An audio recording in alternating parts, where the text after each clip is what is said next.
at what we call canonical form, which means trying to represent a matrix basically in some nice form. Today we are going to move to some different topic now. I will also clarify some of the doubts which come in this kind of topics. Often students are confused, especially. So this is a good point. So I will follow a slightly different method here than, let's say, like beginning undergraduate textbooks, which I believe lead to some kind of confusion. So let me begin with defining what we'll call bilinear form. So we are going to discuss first topic of bilinear form. And so our eventual aim is to understand spectral theorem for certain kind of operator, especially what we call normal operators. But why do we study that is kind of a little bit confusing in beginning, and that is why I want to begin with this topic. So we have a vector space V over a field F. Okay, and we'll fix. Of course, we have finite dimensions, so we'll say dimension of V is, let's say, n. Then a map. Let's denote this map by beta from V cross V to F. This is said to be bilinear.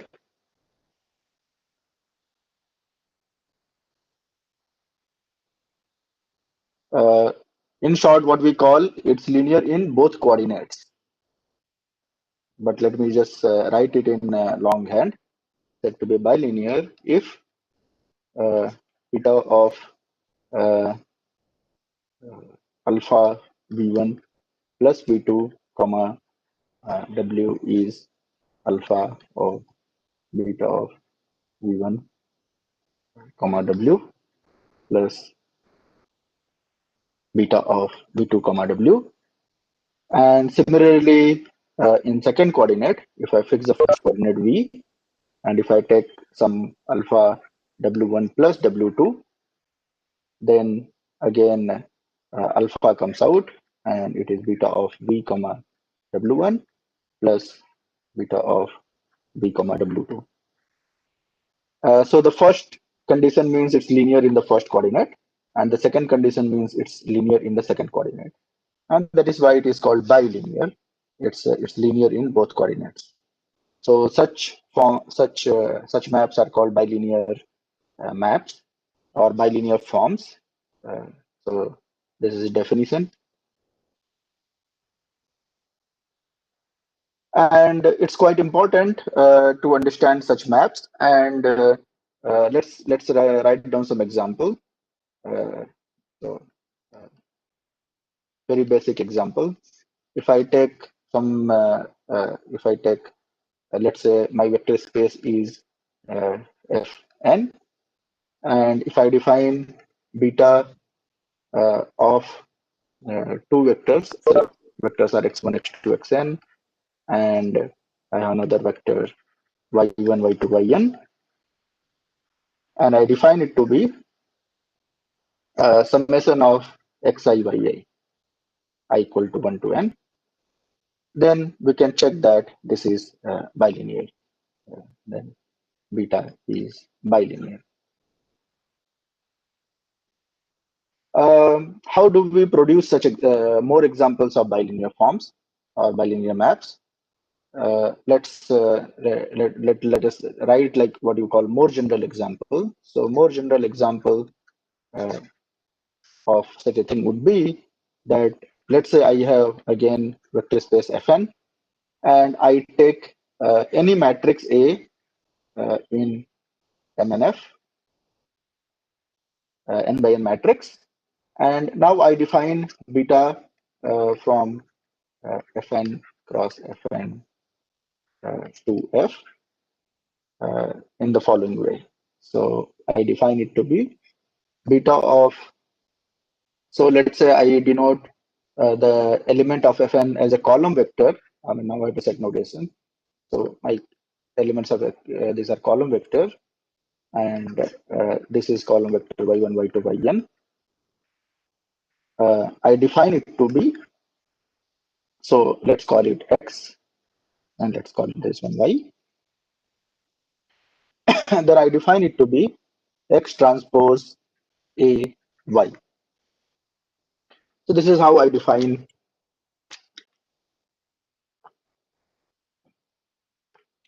this map beta. And it's a simple exercise to check that this is actually a bilinear map. So check that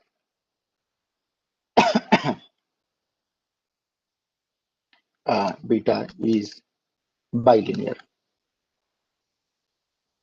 And given any matrix, I can define a bilinear map this way.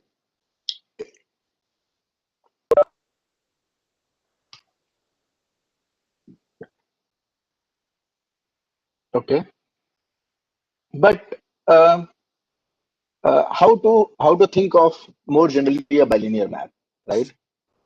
I mean, I have defined by define it in some kind of a function, but how to understand that?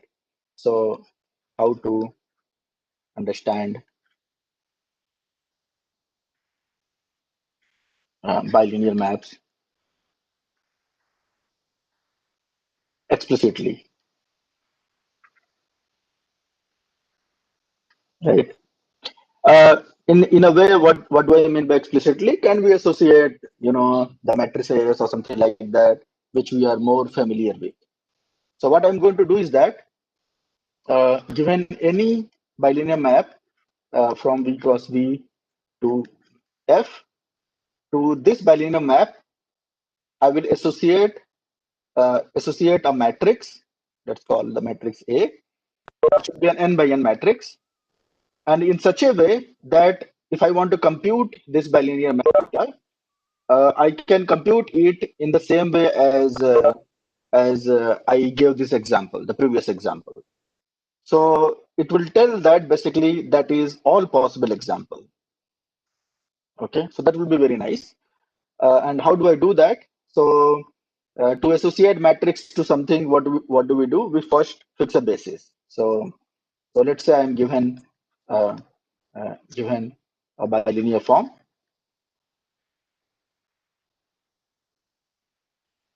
I'm given a bilinear form beta from V cross V to F, and let us fix a basis. Let V1 and so on Vn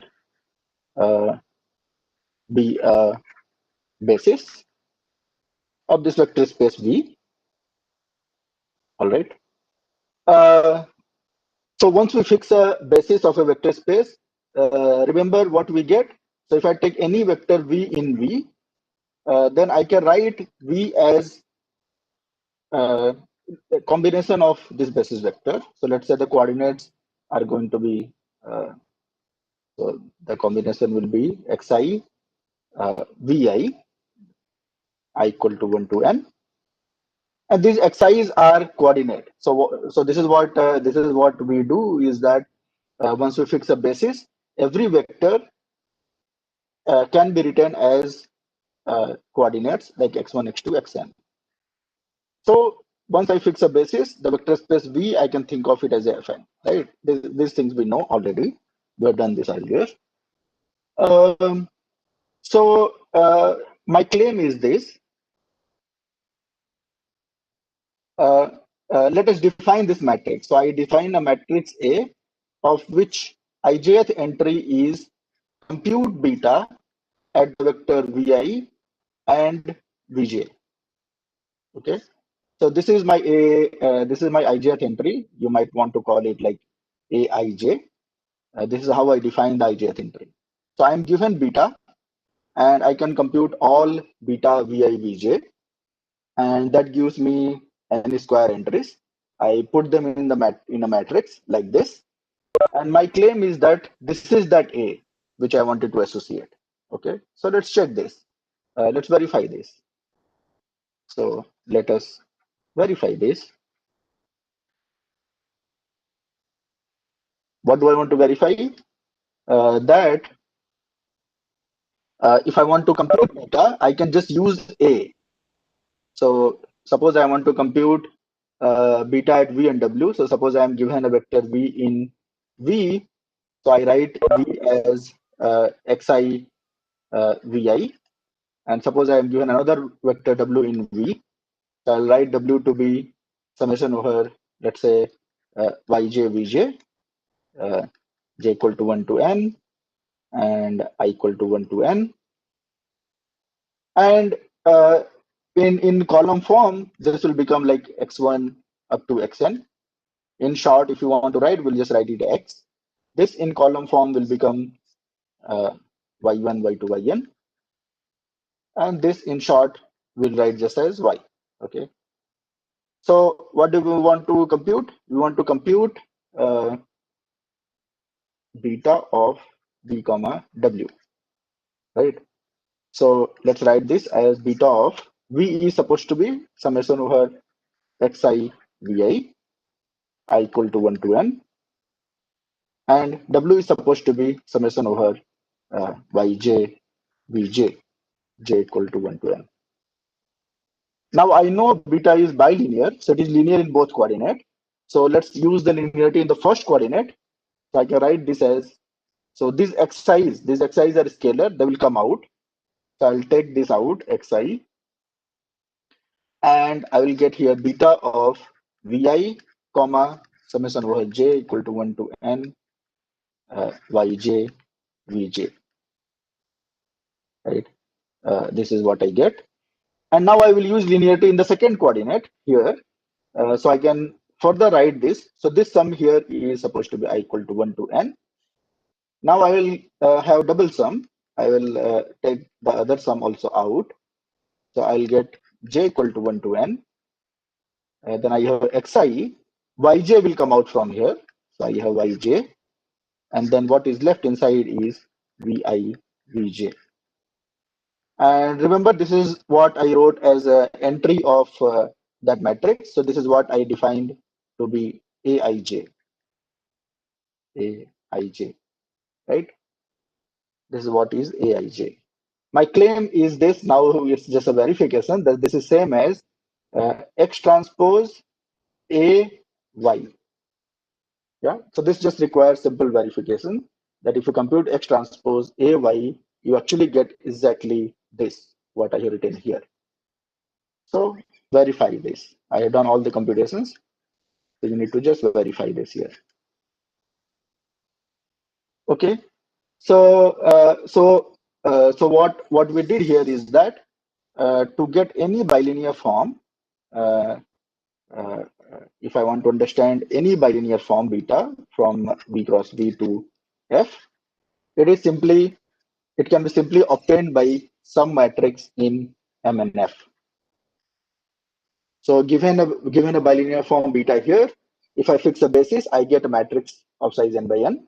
Given any matrix of size n by n, I wrote it as an example that we can define bilinear form on appropriate vector space of dimension n, right? So this is nice association of like 1 by 1. Let's write down some familiar definition. What do you call symmetric bilinear form? Symmetric bilinear form. So suppose I have a bilinear form beta, a bilinear form, form is said to be symmetric. Symmetric if it satisfies, if beta of any vector v comma w is beta of wv. That means if I switch v and w, I should get the same scalar, and this would happen for all v and w in the vector space v. Right? I can make another definition of what is called skew symmetric. So let's write that down. Skew symmetric bilinear form.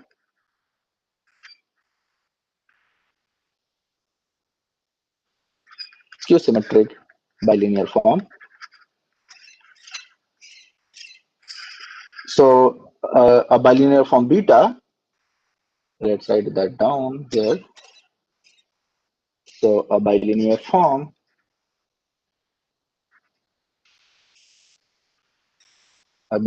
beta is said to be skew symmetric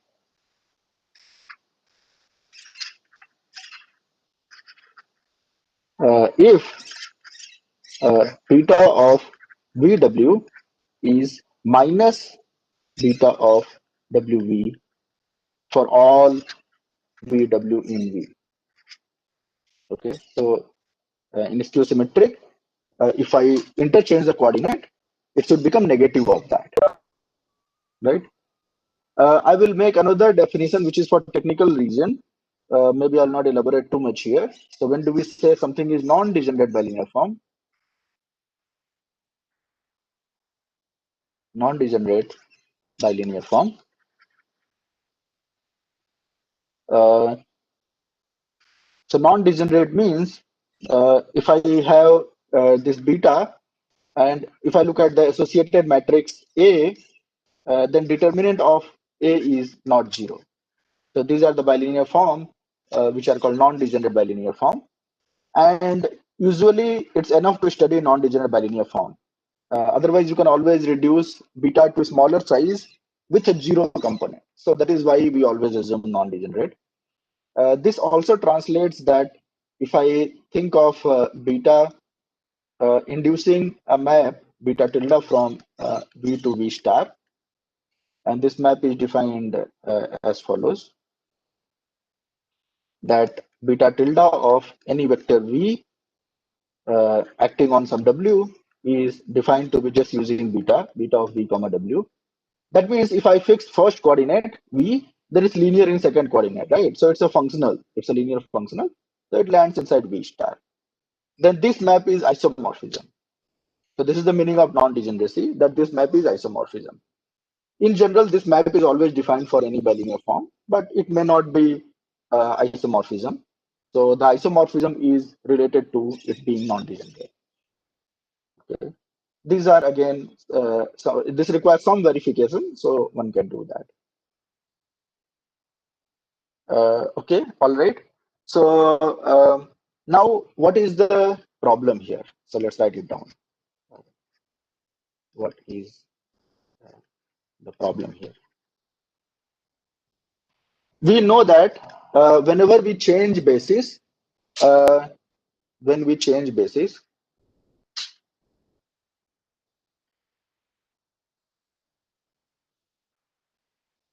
something happens, right? So we need to understand that when we change basis, the associated matrix might change. Associated matrix may change. As we saw in the case of if you have linear transformation, and if we fix one basis, we get a matrix. But if we take another basis, we might get different matrix for the same linear transformation, right? So the same thing happens here also. That if I begin with one bilinear form, and if I fix one basis, I get a matrix. But if I take another basis for the same bilinear form, I can get another matrix. And as usual, you will ask the question that how they are related, right? That's the question. So let's write that down. Um, so suppose I have matrix. I have bilinear form beta from V cross V to F. If I fix a basis, let's say if I fix a basis, uh,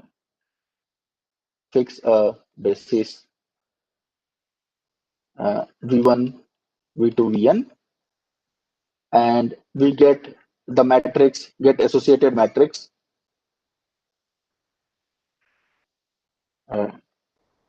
matrix A. And suppose I fix another basis.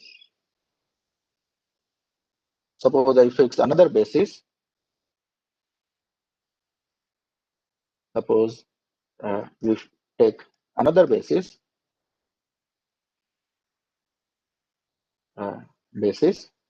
and suppose this basis is let's say v1 dash, v2 dash, and so on up to vn dash, and get associated matrix, uh, associated matrix. Let's call it A dash. So the entries of A, we can call it to be Aij here, and entries of A dash, we may call it A dash Ij if it is required. Now the question is that how A and A dash are related. How A and A dash, both of these are in MNF, and how A and A dash are related. They are coming from same bilinear form. So the question is that how they are related, right? So let's try to understand this. My claim is this. So let me write the answer straight away. Claim. There exists some matrix P such that P transpose A P is A dash. This is my claim. And this is one of the issues which I want to point it out here, especially for students in undergrad classes. Generally, we are very confused between these two different kind of equivalence relation. One equivalence relation which we defined day before yesterday, what is called similarity. So we say two matrices are similar if there exists P such that P inverse AP is A dash, right? This is not that, and this is not the same thing. This is some different relation. This is also an equivalence relation, and this is called congruence. So I'll write that down. But the two things are different. So keep this in mind. The first one originates when we are trying to write a linear transformation with respect to different matrix. This one originates when we are trying to write a bilinear form with respect to different matrices. Okay, and these two equivalence relations are different. They are not same. So let's first show this claim. So as usual, I will write V as summation over xi vi, so which gives rise to the coordinate x equal to x1, x2, xn, and similarly w, I will write it as a yj vj. This gives rise to coordinate y is y1, y2, yn. Okay, and similarly for dash, I will have a notation for dash. So I want to calculate beta of v comma w. If I calculate beta of y comma w using the basis of v, then I can write this as summation over xi vi if I'm using the first basis, and this is summation over yj vj, and we have seen earlier that this comes out to be x transpose a y. Whereas the same thing, if I use the other basis now, so this will be summation over xi dash vi dash, right? And then this will be summation over y, let's say j dash v j dash. And this time this will turn out to be x dash transpose a dash y dash. But we know that I have two different bases for the same vector space. So I can go from one coordinate system to another coordinate system, right? That is called base change. So that will give that there exists a matrix which we call base change P, such that P P x prime is x, and the same matrix will change the coordinate for the other vector also. Py prime is y. So now I will use this and substitute here. So I will look at this two here, and I am going to substitute. So you will see that if I take x transpose ay, I'll write this as P x prime transpose. I have A, and Y will be written as Py prime. And this is going to be, so by this equivalence, this is already supposed to be x dash transpose A dash Y dash. So this will become x dash transpose P transpose A P, right? And this happens for this happens for this happens for all x prime. Okay, I have forgotten here y prime. Right. So this happens for all x prime, y prime. And if there is such a equation which happens for all x prime, y prime, then you can conclude, I will leave this as an exercise, you can conclude that A prime is going to be P transpose AP. And this is what we wanted to get. So maybe it's an exercise. I should tell you what is exercise here. Let me write here. Suppose I have something like a matrix and X transpose A Y equal to X transpose BY. And this is happening for all XY. XYs are column vectors and A and B are matrices. Then show that A is B. This is the exercise. Okay. Show that A equal to B. So we see that this is the equivalence relation we get, and now we can independently also define equivalence relation on the set of all matrices. So let's do that. So I have MNF. On MNF, we define what is called congruence relation. Congruence relation as follows. So A is congruent to B if there exists some matrix P. We want invertible matrix P invertible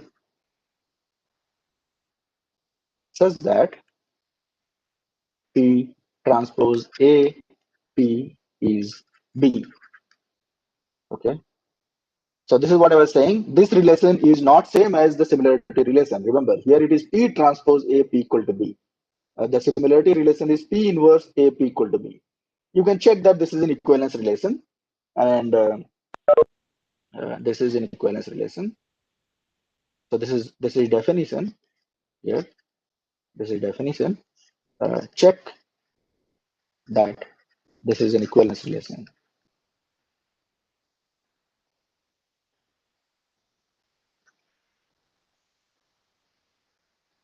And the equivalence classes are called congruent classes.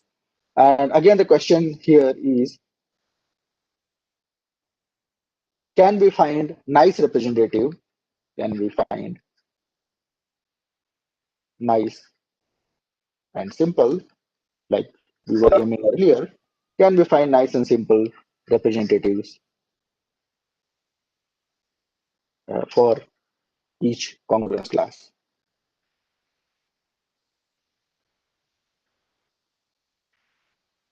Okay, this is what the question is, that can we find nice and simple representative for each congruence classes? So we'll see that we can actually indeed find some very nice representatives, and in fact we'll be able to find diagonal matrices in each one of them, and that is very important and deep theorem, and that is what one of the things comes out when you try to prove normal operator and things like that, but it gets quite confusing if you go that route. Okay, so having defined what is called bilinear form and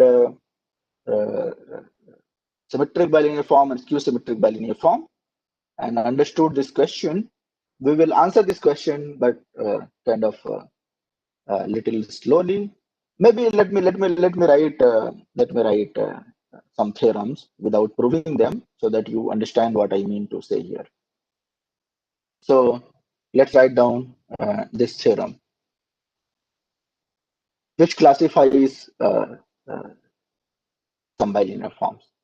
So theorem which classifying, let's say,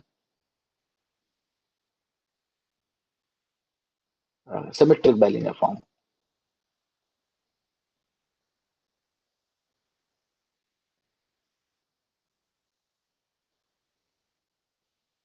Okay. So like we saw, unlike this is also a comment which I want to make. When we do very basic linear algebra, let's say in very beginning of BSc or something like that, when you study a little bit of matrices, vector space, and linear transformations, and so on, those things work over any field, right? When you're trying to solve a system of linear equations, those things work over any field. Till then, you don't realize the importance of what kind of field we should be working with, right? But as we saw when we were trying to do canonical form, the answer depends on what kind of field you have. The complication of field plays a role. For example, if you have algebraically closed field, like our complex number, then the polynomials have root. And then we had very nice theorem like Jordan canonical form. You may not have that kind of theorem if you're not working for algebraically closed field, because the minimal polynomial, characteristic polynomial may not have root, and then you cannot have eigenvalues. Like even over R, your matrices for which there is no eigenvalue, so you cannot write in that nice form. And then you need to involve some more complicated ways of writing that. Okay, so a lot of things start depending on what kind of field you are working with, and that is the same thing happens here. That classifying symmetric bilinear form highly depends on the field. In fact, let's write down some one or two important situations, and then I will tell you a little more. So first case is that let's take F an algebraically closed field.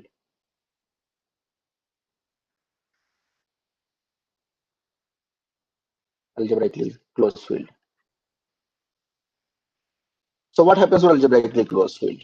So the theorem says that uh, I will also let me also assume here, just for the simplicity, I will also assume that I'm working with non-degenerate symmetric bilinear, classifying non-degenerate.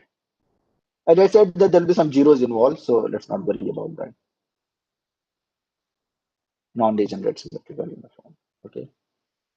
So if I have F algebraically closed field, then there exists a basis of V such that matrix of uh, beta.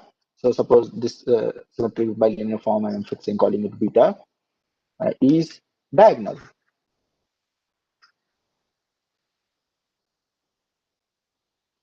In fact, I can always make it identity matrix 1 1 1 1 1. It is exactly this matrix, identity matrix.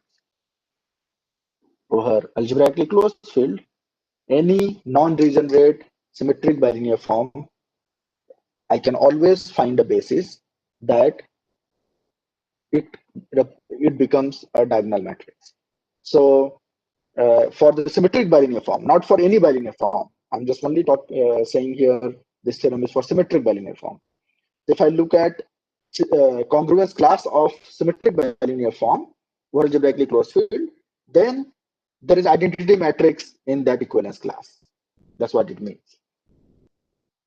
However, the answer is not as nice as this if I don't take algebraically closed field. So the complication already happens when I think of real numbers. So let's take F to be real, right? We all want to know what happens for real numbers. So then what we can say is that then there exists a basis of V such that matrix of beta is diagonal, that is good, of the form of the following form. I have 1, 1, 1, but -1 can also happen. So I have -1, -1, -1. Okay. So suppose there are p many ones and there are q many -1s. Then I have n equal to p plus q. Okay. So you see that not everything is identity here. I mean, I cannot convert everything to identity. So there are now more than one uh, equivalence classes, congruence classes for symmetric bilinear form over real. Okay, so there are more than one here. For example, if you wanted to write over, let's say, for n equal to 2, I can have 1 comma 1. I can have 1 comma -1. -1 comma 1 will be kind of same, so we will not do that. -1 -1. So I can have these 3 different forms, in fact, for n equal to 2. Unlike if it was algebraically closed field, where I would have had only one of them identity. Okay. This is also called Sylvester's law of inertia. So this theorem,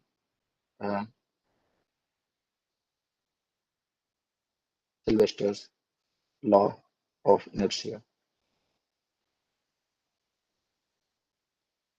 because this appeared first in certain situation in physics, studying some motions or something, and that is why it is called Sylvester's law of inertia.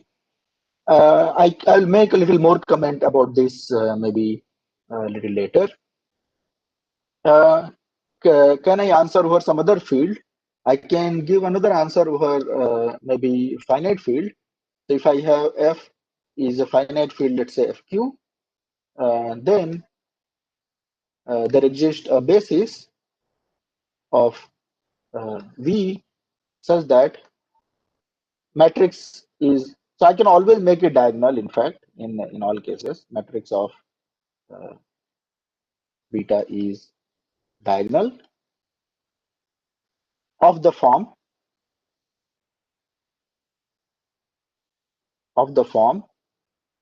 So everywhere I will have 1, 1, 1, but one place I'll get D. And D will have 2 choices where D can have 2 choices. I'm not telling you how to choose D right now, but I'm just trying to tell you that there are 2 possible symmetric bilinear forms here or finite field. So you see the answer is varying what kind of field you take. And it's quite challenging problem. And in fact, it's still very difficult and open problem, in fact, to understand classification, exact classification. If you say, let's say, take function field or more complicated field, it's quite difficult to understand. People who are interested in this kind of problem can look at, let's say, a book by Lamb on quadratic form.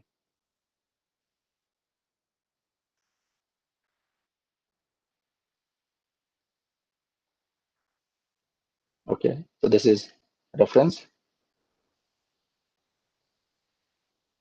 Later at the maybe end or today sometime, I will actually write down some references and I will put this together.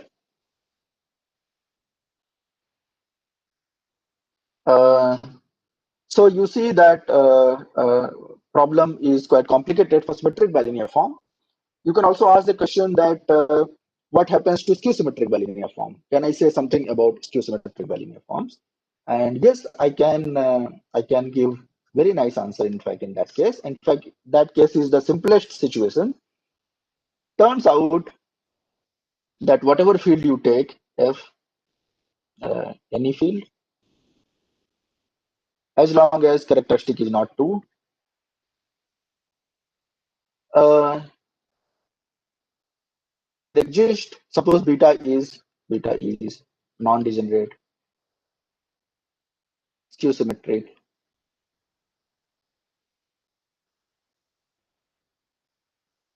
bilinear form.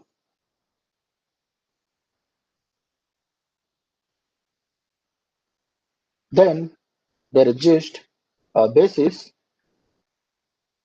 of V such that matrix of V, matrix of beta is the form 0, 1, -1, 0. So it is block 2 by 2 block of this kind, 0, 1, -1, 0, and so on. And it forces the dimension of n is even. Beta is this, and n must be even. So n must be even. Okay. This fact sometimes we can derive quite easily from knowing how a matrix of symmetric or skew symmetric bilinear form look like. So we saw that. We saw that to a bilinear form,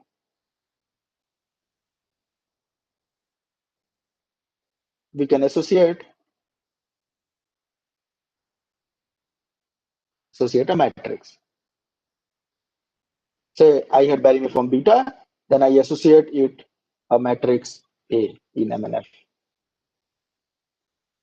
If beta is symmetric, the associated matrix, you can check easily, beta is symmetric, then the associated matrix here will turn out to be symmetric, which is equal to A transpose. If beta is skew symmetric, the matrix of beta will turn out to be skew symmetric matrix, A equal to minus A transpose. Right? And sometimes from here you can derive that if it is invertible, it must be of even dimension.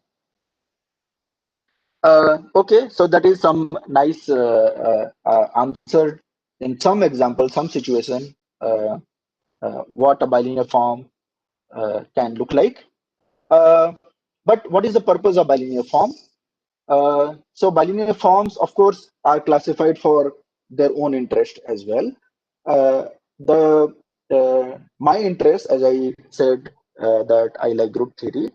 My interest is in certain kind of groups. So given bilinear forms, symmetric bilinear form gives rise to a group called orthogonal group.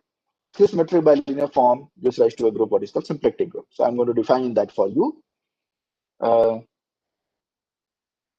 So let beta from V cross B to F be a bilinear form.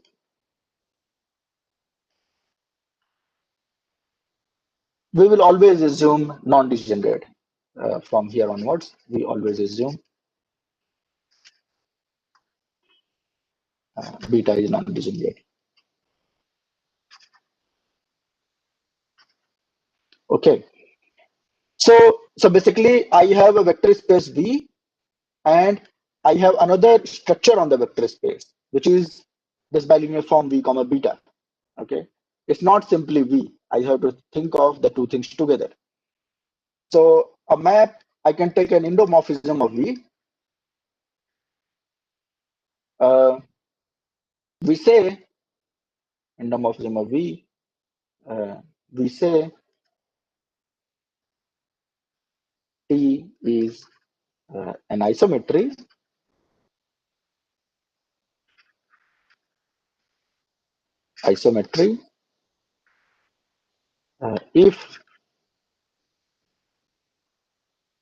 if beta of TV, TW, so T is a transformation, so it can apply on vectors. So TV, TW is always equal to beta of V comma W. This would happen for all V, W in V. Okay, so this is a definition. So this is a definition of an isometry. When beta is symmetric, when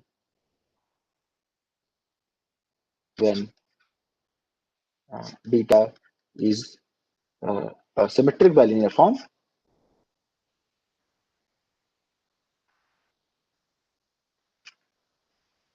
we will collect all such isometries and it gives me what is called orthogonal group. So I'll denote it by O, and I have vector space V, and I have a symmetric bilinear form OV beta.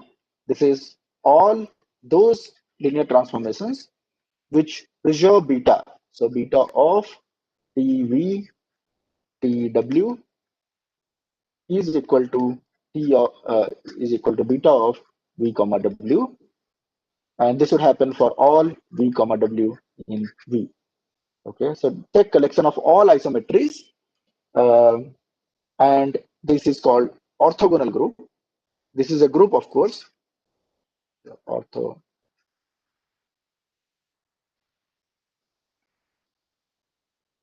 It requires to check. So I have defined OV beta as a set. So I'll give you again an exercise. Check OV beta is a group.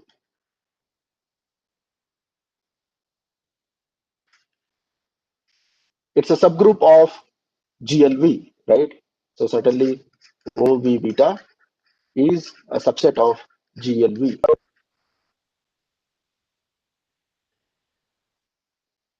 And I will define what is called symplectic. So this is one definition. I will define symplectic group.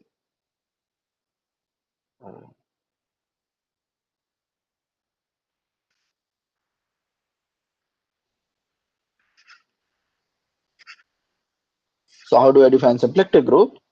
So in this situation, we begin with a beta, which is non-degenerate skew symmetric.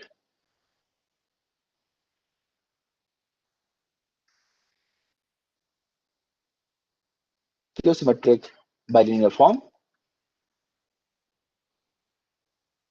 Then I get group which I denote by SPV beta. This is again all those isometries in end V which preserve this beta.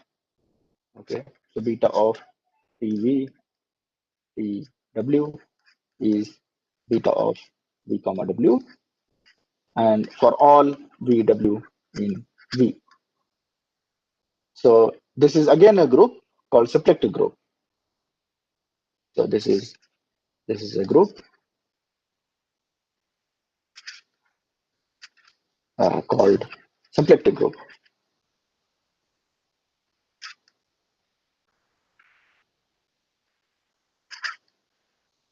Now one can study these groups for their own sake. They are interesting in themselves, and they are great examples of algebraic groups, Lie groups, if you think of them, or R or C. So anybody who studies group theory certainly comes across these groups. And there is extensive literature. If you think of them or finite field, they also give example of finite simple groups. In fact, I mean, if you go modulo the center, so these groups are very, very important in group theory. But of course, we are not going to go in that direction. I want to quickly. Okay, yeah. So I think I should also tell you how to see these groups. I mean, I have written them as a linear transformation. How to think of these groups as matrices, right? I mean, I should write matrix version of this also. So, so let me write this as a matrix version, and then we take a break. So matrix version.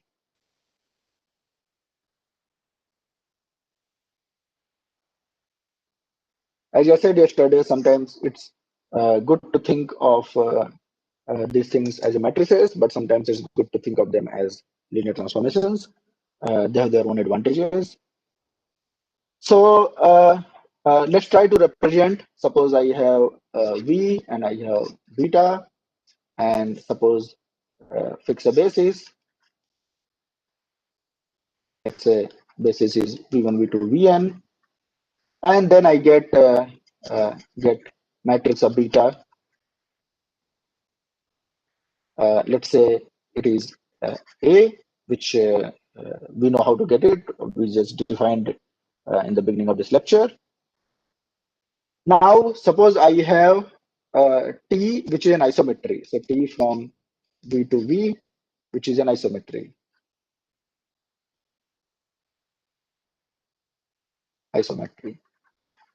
So you know that isometry has to satisfy this condition. That this condition is what is called T preserves beta. So beta of any TV TW has to be beta of VW for all VW in V. So this condition will translate into matrix version, and that is what we want to write. Okay, so suppose I have vector V, and we know we can write its coordinate. So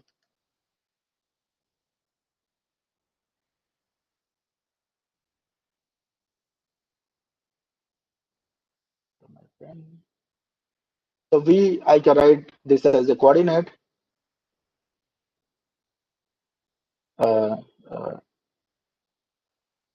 Let's say the coordinate is x1, x2, xn, which is x, and coordinate for W is y1, y2, yn, which is simply noted as y. Then we see that beta of VW is simply x transpose AY, right? Suppose matrix of T, so now suppose matrix of T, let's say, is X with entries Xij. We want to get a condition, right? So I have to see how I can write beta of TV TW.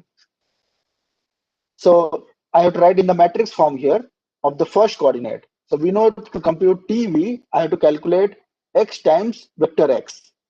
So it will be x times vector x is transpose. Then the matrix of beta, which is A.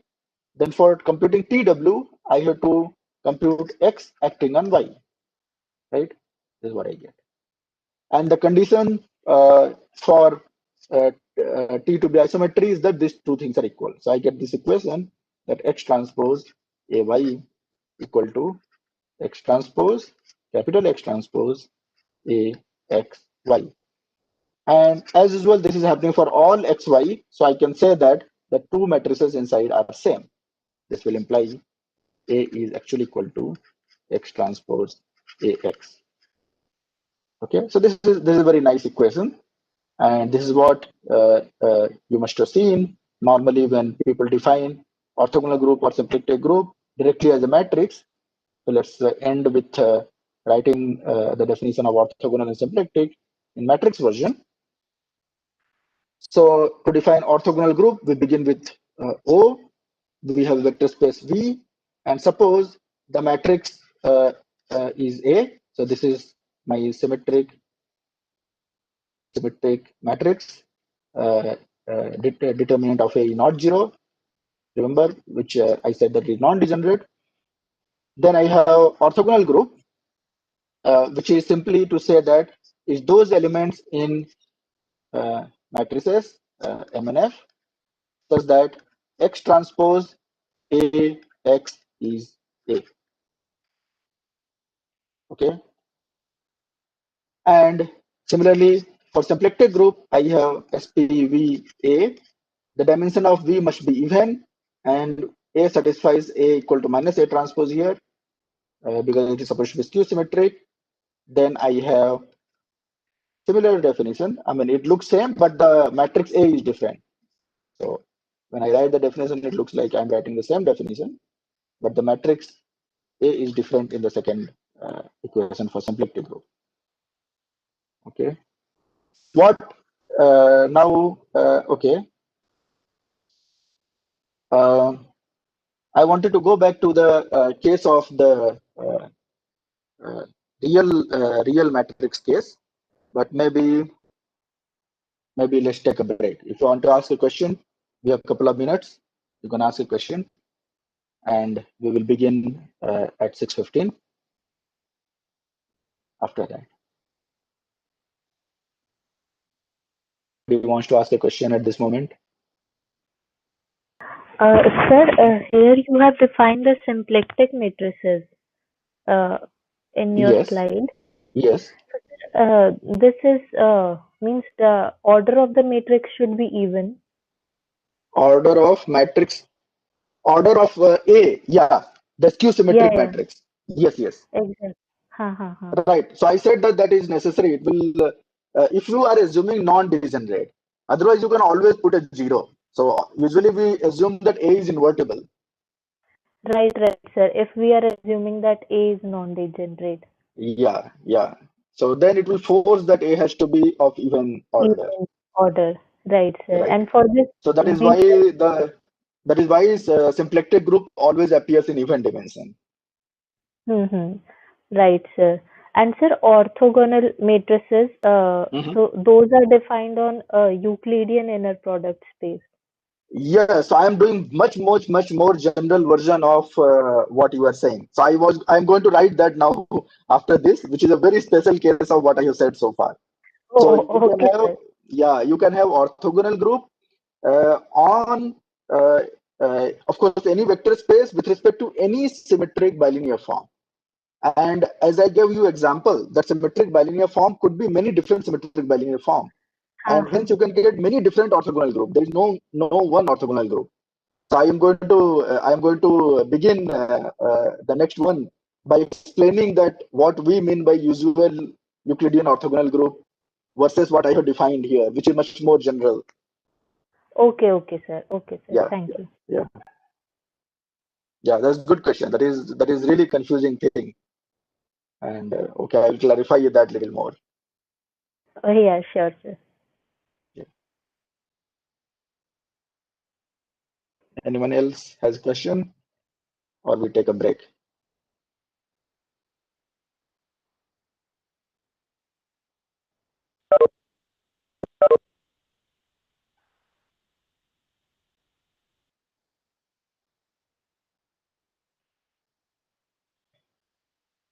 Okay, so let's take a break.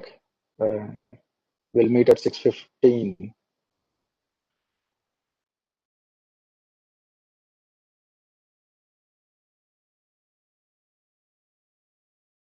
So we will continue in this meeting link only, right? Okay.